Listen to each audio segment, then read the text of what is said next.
राज परिवार से जुड़े ही तथा अन्य दलों से और जिला परिषद के अध्यक्ष सुरेंद्र बाबू, पूर्व माननीय विधायक किशोर कुमार मुन्ना जी, नवल बाबू और यहाँ उपस्थित जितने भी सम्मानित जनस्वराज से जुड़े हैं, उनका अभिवादन इसलिए कर रहा हूँ कि मैं एक नीचे से ऊपर तक गया हूँ।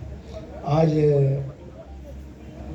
बातें बदल गई हैं। अभी हमारे इलेक्ट्रॉनिक मीडिया के मित्र हैं और प्रिंट मीडिया के और जो सोशल मीडिया के मित्रों भाइयों, आज देश बहुत ही संक्रमण काल से देश गुजर रहा है।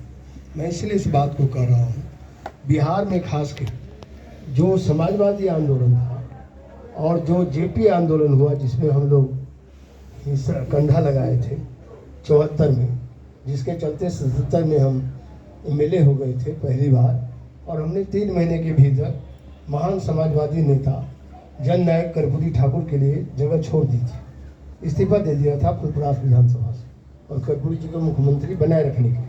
उसमें मंशा ये था हमारा कि समाजवादी कार्यक्रम लागू हो, और ये समाजवादी कार्यक्रम लागू होगा तो सब कुछ होगा। क्योंकि डॉक्टर लोहिया ने कहा था, सबको शिक्षा सबको काम, समाजवाद का यही पैगाम। आज उसी बात को लेकर समता और सामाजिक न्याय और सबको बराबरी का हिस्सा मिले। ठीक है, महात्मा गांधी जी के नेतृत्व में राजनीति आज़ादी मिली, लेकिन आज भी जो गैर बराबरी है, सामाजिक गैर बराबरी, जो आर्थिक विषमता है, आज मुंह बाए खड़ा है। क्यों? बेरोजगारी है।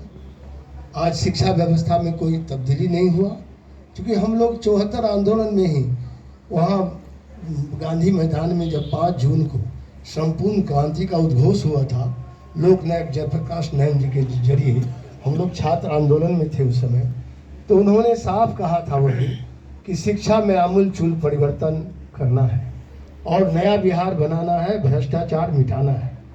और कहे थे, एक बनो नेक बनो, और समाज के मुख्य धारा से सबको जोड़ो, जात नहीं जमात की ओर चलो। और आज फिर हम देख रहे हैं स्थिति ऐसी है कि समाजवादी आंदोलन के कुंद हो जाने से समाजवाद को पूरी तरह हाईजैक कर लिया गया है, कुंद कर दिया गया है। और जो मुखौटाधारी समाजवादी है वो अभी इनका भजन गा रहे हैं, गांधी का, लोहिया का, जयप्रकाश नारायण का और अंबेडकर का नाम लेते हैं, जननायक कर्पूरी ठाकुर। इनके नामों पर सिर्फ वोट ठग कर और एक औजार बना लिया है ऐसे महान विभूतियों के नामों को वोट लेकर, मतलब उनको हथियार बना लिए हैं वोट लेने का। उनके आदर्श को पूरी तरह बलि पर चढ़ा दिया। उनका जो भी सिद्धांत था उनको बलि पर चढ़ा दिया गया है, उनके आदर्शों को, सिद्धांतों। क्योंकि आज नेता वही बड़ा है, चाहे देश हो चाहे प्रदेश हो, जो समस्या खड़ा कर दे। जितना बड़ा जो समस्या भी खड़ा करेगा उतना बड़ा नेता कहलाएगा।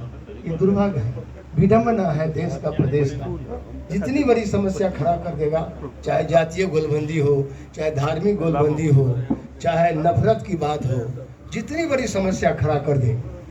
और उन लोगों का मुद्दा भी स्पष्ट है, पानी, बिजली और सड़क। उनका शिक्षा मुद्दा नहीं है। शिक्षा में बदलाव करना, नई व्यवस्था लाना, ये जन स्वराज का मुद्दा है, उनका मुद्दा नहीं। उनका मुद्दा है पानी, बिजली, सड़क। बताओ, विकास के कोलाहल में गरीबों की आवाज दबाई जा रही है। मैं इसलिए इस बात को कह रहा हूँ, किसका विकास? कोसी को कहा गया था कि सुंदर कोसी बनाएंगे। 2008 में यहाँ त्रासदी हुआ था, कुशहा बांध टूट गया था नेपाल भाग में। कहा गया था बाढ़ सुखाड़ का अस्थायी समाधान होगा। नेपाल भाग में जेपीओ ज्वाइंट प्रोजेक्ट कार्यालय खोलने की बात 2002 में हमने पार्लियामेंट में उठाया था, लाठी भी हम पर चला था संसद मार्ग पर, कि भाई बाढ़ का अस्थायी समाधान नहीं दोगे तो 21 जिला जो बाढ़ पीड़ित जिला है, चाहे सीमांचल हो, मिथिलांचल हो, चाहे कोसी अंचल हो, इनका आर्थिक स्थिति कभी सुधरेगा नहीं।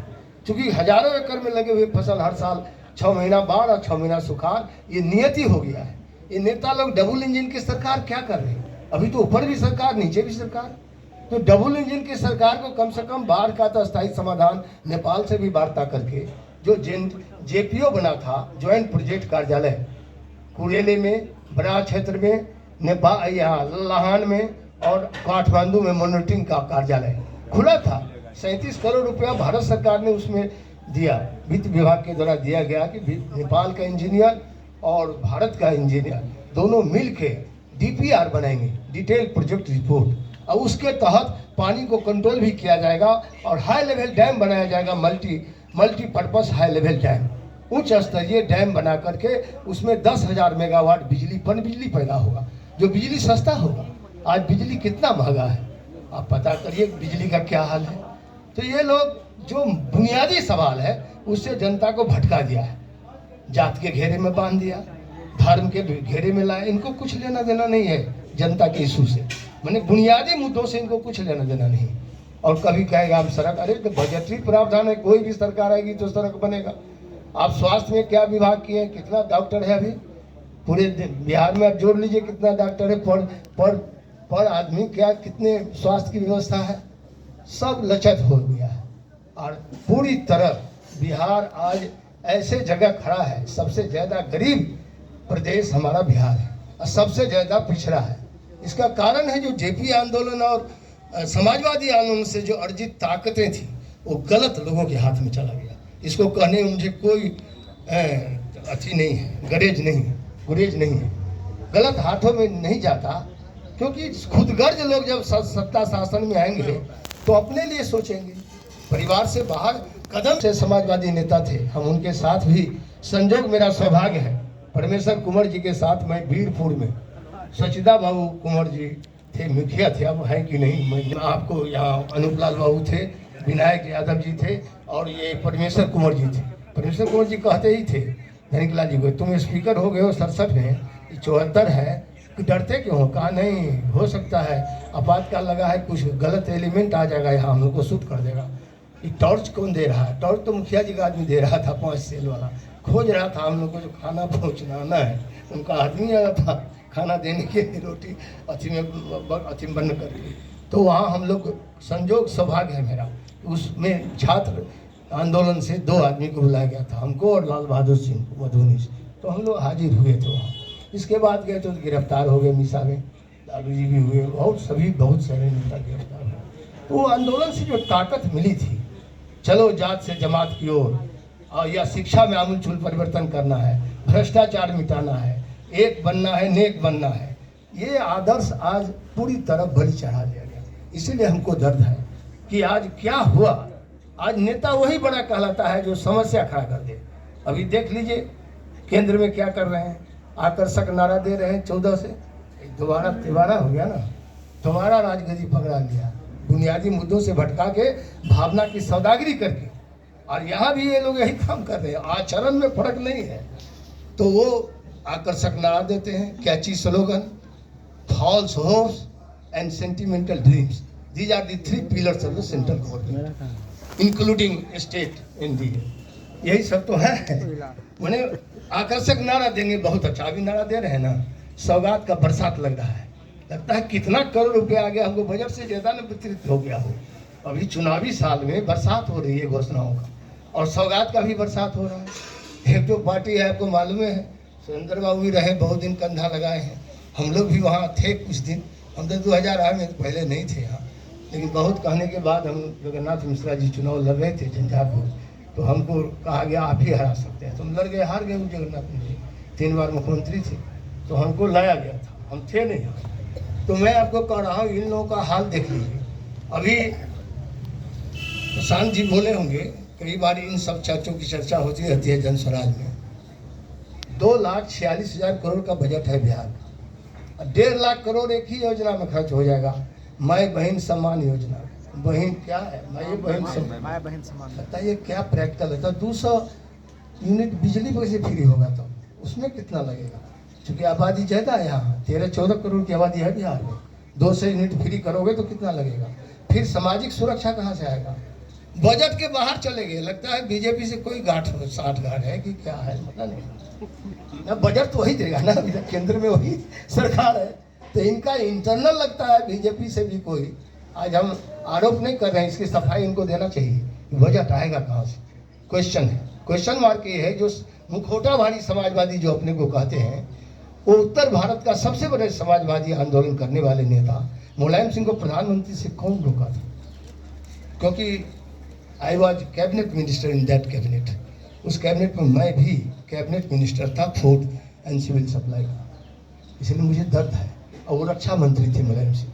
सभी लोगों ने तय कर लिया था, इनके नेताजी की पार्टी सब लोग का, कि नहीं भाई मुलायम सिंह को उत्तर भारत में प्रधानमंत्री बनाया जाए।